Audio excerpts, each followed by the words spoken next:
It was a crisp, cold winter day on the island of Sodor. Snow lay thick on the ground. The engines were working extra hard. James was pulling the slow goods train. He had stopped at a signal. Percy pulled up alongside carrying the mail. "Hello, James," said Percy. Then the signal changed to green. "Goodbye, James," whistled Percy, and he was off in a flash.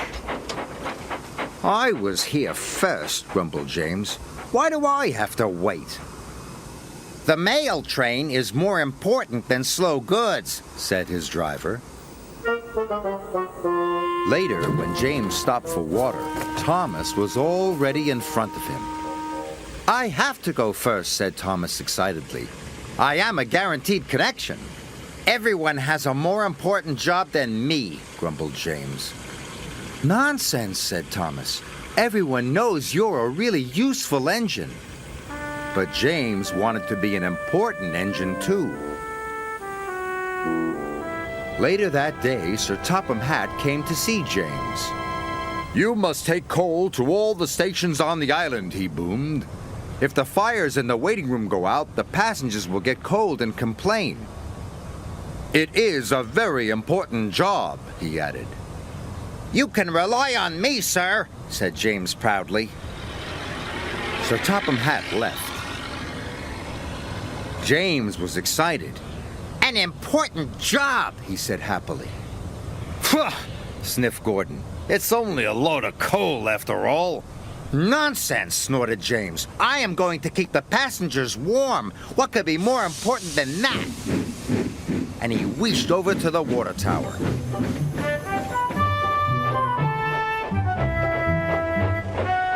But there was a line at the water tank.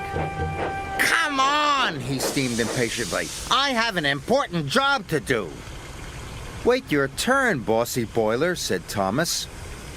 James felt too important to wait, so he didn't. James rushed to the coaling station. He met Edward waiting at a junction. Edward was looking bothered. He had too many jobs and he was feeling puffed out. "Can you take these slate cars to the quarry?" Edward asked. "Sorry, Edward, but I can't," puffed James. "I've got the most important job on the island." And he chuffed grandly away.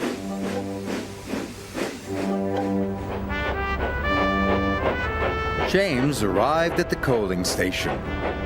He buffered up to the coal cars and was on his way.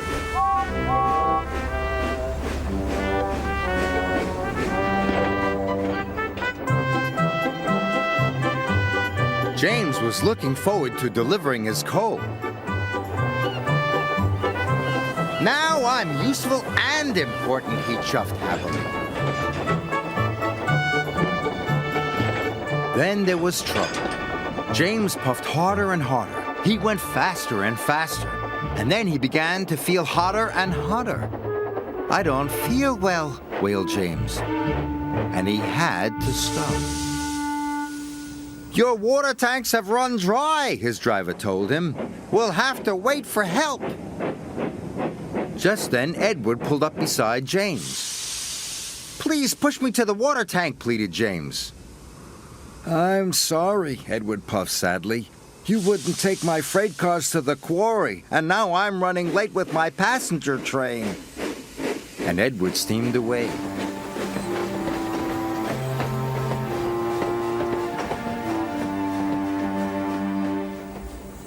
Edward stopped and told the signalman all about James.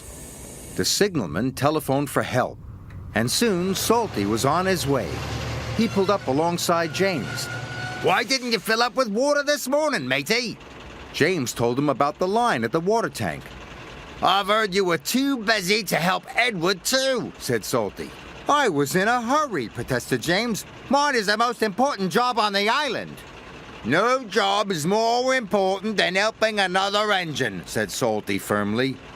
And deep down in his boiler, James knew Salty was right. Thanks to Salty, James's water tank was soon filled and he was well on his way. He knew he had to make up for lost time. Then James saw Diesel up ahead. He had broken down and looked unhappy. James wanted to tease him, but then he remembered what Salty had said. "No job is more important than helping another engine," he said to himself. "And even Diesel is an engine." "Come on, Diesel. I'll push you back to the sheds."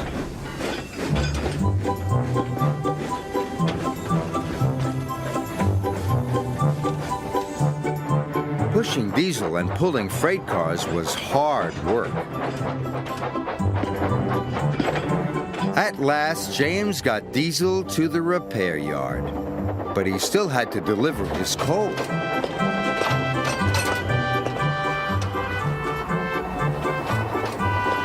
The wind blew, and it was getting colder by the minute. James steamed all over the island delivering coal to the station waiting rooms. Everyone was pleased to see James. Thanks to him, they were all kept toasty warm.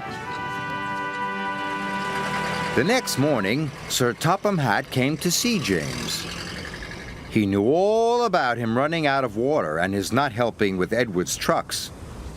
"I'm sorry, sir," said James. "I put my own job first." "But you did learn your lesson, and you helped Diesel," Sir Topham Hatt boomed cheerfully. "And you delivered your coal on time. You, James, are a really useful engine." James nearly burst with pride. "Thank you, sir," he said. Being really useful was better than feeling important.